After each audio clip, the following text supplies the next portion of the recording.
الحمد للہ رب العالمین والصلاة والسلام علی سید الانبیاء والمرسلین اما بعد فاعوذ باللہ من الشیطان الرجیم بسم اللہ الرحمن الرحیم۔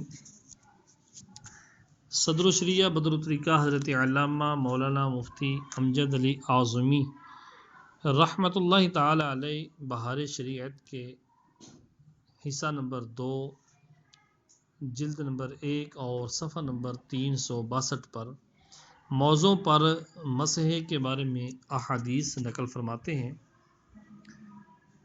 نمبر 1، امام احمد و ابو داود نے مغیرہ رضی اللہ تعالی عنہ سے روایت کی، فرماتے ہیں کہ رسول اللہ صلی اللہ تعالی علیہ وآلہ وسلم نے موضوع پر مسح کیا۔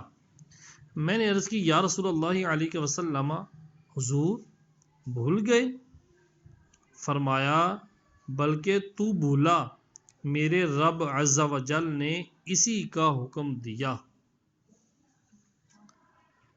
نمبر 2، دارقطنی نے ابو بکرہ رضی اللہ تعالیٰ عنہ سے روایت کی کہ رسول اللہ صلی اللہ تعالیٰ علیہ وآلہ وسلم نے مسافر کو 3 دن 3 راتیں اور مقیم کو 1 دن رات موضوع پر مسح کرنے کی اجازت دی، جبکہ طہارت کے ساتھ پہنے ہوں۔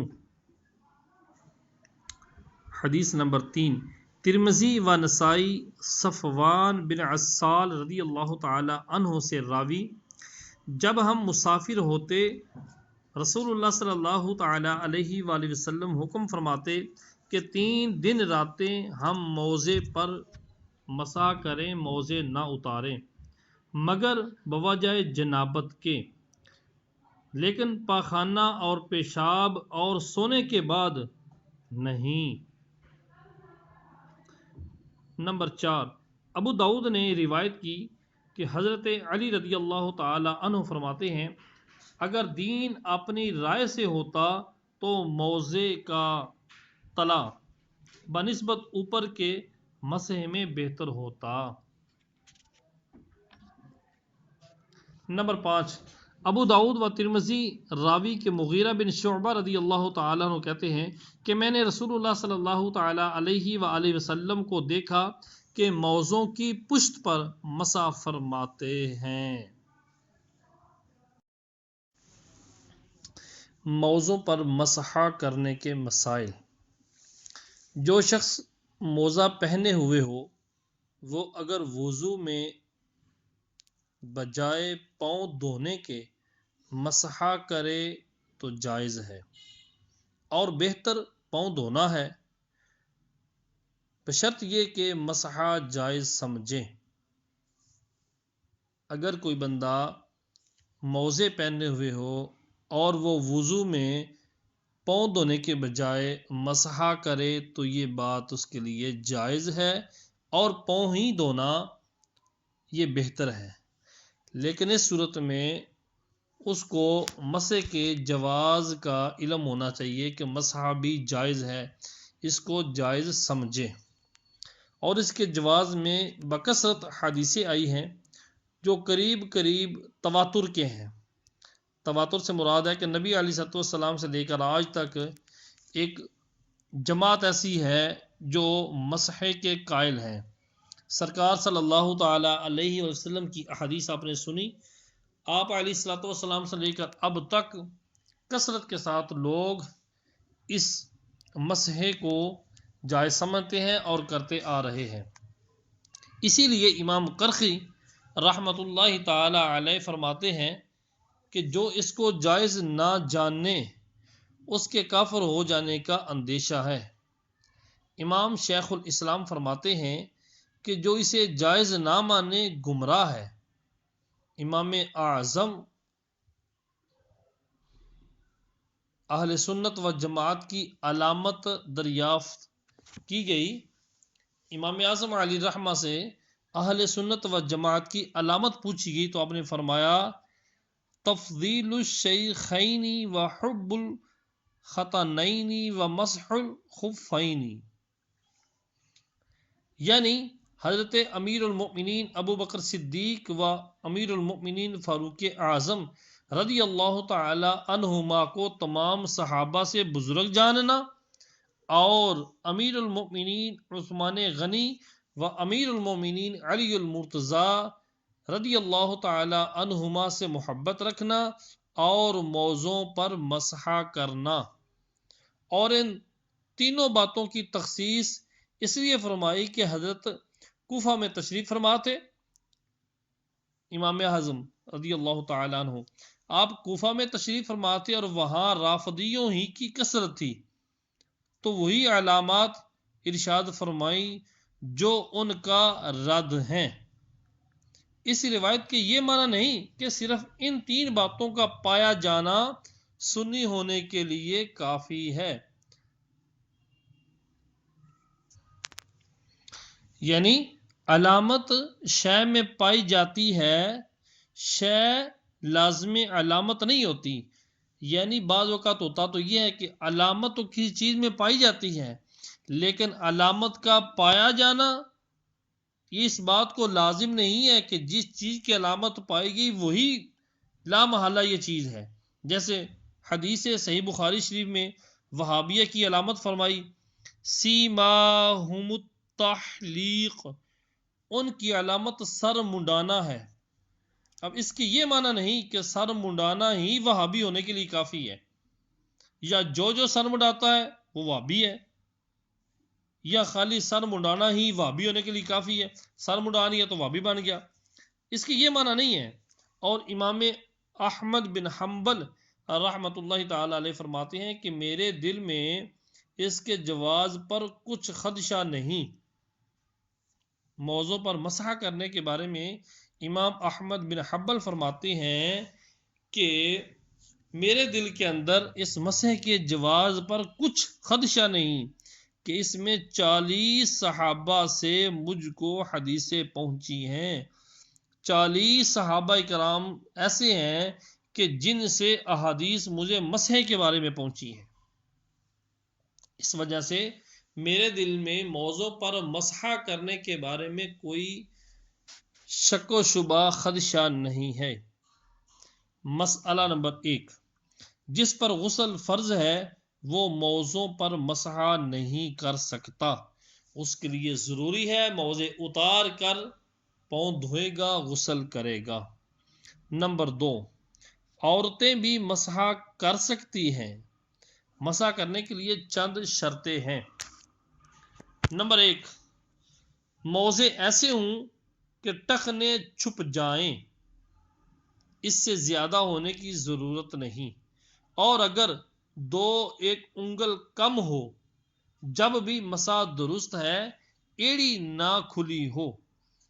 موضع پہننے کے لیے ضروری ہے. موضع کی چند شرطیں ہیں جن کو جاننا سمجھنا ضروری ہے کہ موضع ایسے ہوں کہ ٹخنے جن سے چھپ جائیں، اس سے زیادہ اوپر پنڈلی کی طرف حاجت نہیں ہے.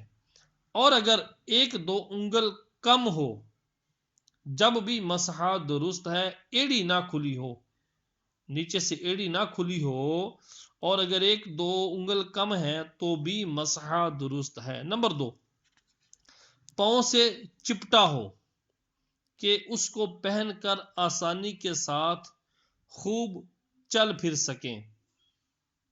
ایسا موزہ پہنا ہوا ہو جو پاؤں سے چمٹا ہوا ہو کہ جس کو پہن کر بندہ بآسانی چل پھر سکے. نمبر 3، چمڑے کا ہو یا صرف اس کا تلا چمڑے کا اور باقی کسی اور دبیس چیز کا، یعنی موٹی چیز کا، جیسے کرمچ وغیرہ. یعنی اگر خالی اس کا نیچے والا تلا جو ہے وہ چمڑے کا ہے، اس کے علاوہ باقی حصہ موٹی کسی چیز کا ہے، تو بھی اس پر مسح کر سکتے ہیں. نمبر 3، ہندوستان میں جو عموماً سوتی یا اونی موزے پہنے جاتے ہیں، سوتی یا اونی موزے پہنے جاتے ہیں، ان پر مسح جائز نہیں، ان کو اتار کر پاؤں دھونا فرض ہے. جرابے وغیرہ پہن لی جائیں تو ان پر مسح کرنے کو جواز سمجھیں، ایسا نہیں ہے. جرابوں پر یا اونی اور سوتی کپڑے کے کوئی ایسے موزے بنے ہوئے ہوں جراب ٹائپ کے، ان پر مسح جائز نہیں ہے. لہذا ان کو اتار کر پاؤں دھوئے جائیں گے۔ جی، چوتھی شرط، وضو کر کے پہنا ہو۔ جس موزے پر مسحا درست ہے اس کے لیے شرط یہ ہے کہ وضو کر کے موزہ پہننا ہو، یعنی پہننے کے بعد اور حدث سے پہلے ایک ایسا وقت ہو کہ اس وقت میں وہ شخص باوضو ہو، خواہ پورا وضو کر کے موزہ پہن لے یا صرف پاؤں دھو کر پہنے، بعد میں پورا وضو کر لیا۔ یعنی موزے پر مسح کرنے کے لیے شرط یہ ہے کہ وہ جو موزہ ہے وہ اس بندے نے پاکی پر پہننا ہو، یا تو مکمل وضو کر کے موزہ پہننا ہو، اس کے بعد حدث لاحق ہوا تو جب پھر وضو کرے گا تو مسح کر لے گا، یا اگر مکمل وضو نہیں کیا، خالی پاؤں دھو کر اس نے موزے پہن لیے اور موزے پہننے کے بعد اور حدث ہونے سے پہلے باقی وضو بھی کر لیا، تو اب اگر بعد میں اس کو حدث ہوتا ہے تو اس صورت میں وہ بندہ ان موضوع پر مسح کر سکتا ہے۔ نمبر 4، اگر پاؤں دھو کر موزے پہن لیے اور حدث سے پہلے منہ ہاتھ دھو لیے اور سر کا مسح کر لیا تو بھی مسح جائز ہے، اور اگر صرف پاؤں دھو کر پہنے اور بعد پہننے کے وضو پورا نہ کیا اور حدث ہو گیا تو اب وضو کرتے وقت مسح جائز نہیں۔ مسئلہ نمبر 5، بے وضو موزہ پہن کر پانی میں چلا کہ پاؤں دھل گئے، اب اگر حدث سے پہلے باقی اعضائے وضو دھو لیے اور سر کا مسح کر لیا تو مسح جائز ہے ورنہ نہیں۔ یعنی بے وضو موزہ پہن کر پانی میں چلا، وضو نہیں ہے، موزہ پہنا اور پانی میں چلا، اس طرح چلا کہ اس کے پاؤں دھل گئے، موزے کے اندر پانی گیا اور پاؤں دھل گئے۔ اب اگر حدث سے پہلے باقی اعضائے وضو اس نے دھو لیے، سر کا مسح کر لیا، تو اب اس کے بعد جب اس کو حدث ہوگا تو مسح کی ضرورت پڑی تو مسح کر لیا تو مسح جائز ہے، اور اگر باقی اعضاء دھونے سے پہلے ہی حدث ہو گیا تو پھر مسح جائز نہیں ہوگا۔ مسئلہ نمبر 6، وضو کر کے ایک ہی پاؤں میں موزہ پہنا اور دوسرا نہ پہنا یہاں تک کہ حدث ہوا تو اس ایک پر بھی مسح جائز نہیں، دونوں پاؤں کا دھونا فرض ہے۔ نمبر 7، تیمم کر کے موزے پہنے گئے تو مسح جائز نہیں ہے۔ اگر تیمم کر کے موزے پہنے، اس کے بعد اب دوبارہ پانی میسر ہو گیا تو اب وہ مسح کرنا چاہتا ہے موزوں پر تو مسح نہیں کر سکتا۔ نمبر 8، معذور کو صرف اس ایک وقت کے اندر مسح جائز ہے جس وقت میں پہنا ہو، ہاں اگر پہننے کے بعد اور حدث سے پہلے عذر جاتا رہا تو اس کے لیے وہ مدت ہے جو تندرست کے لیے ہے۔ معذور شرعی جس کے حکام آ رہے ہیں، معذور شرعی کو صرف اس ایک وقت کے اندر مسح جائز ہے، یعنی جب اس نے معذور شرعی نے وقت شروع ہوا تو اس نے وضو کر لیا اور وضو کر کے اس نے مسح کیا، تو جس وقت میں پہنا ہو، ہاں اس اگر پہننے کے بعد اور حدث سے پہلے عذر جاتا رہا، پاکی پر اس نے موزے پہننے تھے اور موزے پہننے کے بعد حدث سے پہلے اس کا عذر جاتا رہا جس کی وجہ سے معذور تھا، معذور شرعی بنا ہوا تھا، وہ عذر اس کا حدث سے پہلے چلا گیا تو اس کے لیے وہ مدت ہے جو تندرست کے لیے ہے، یعنی اگر مقیم ہے تو ایک دن کی رات، اور اگر مسافر ہے تو وہ معذور 3 دن کی راتوں تک مسح کر سکتا ہے۔ نمبر 5،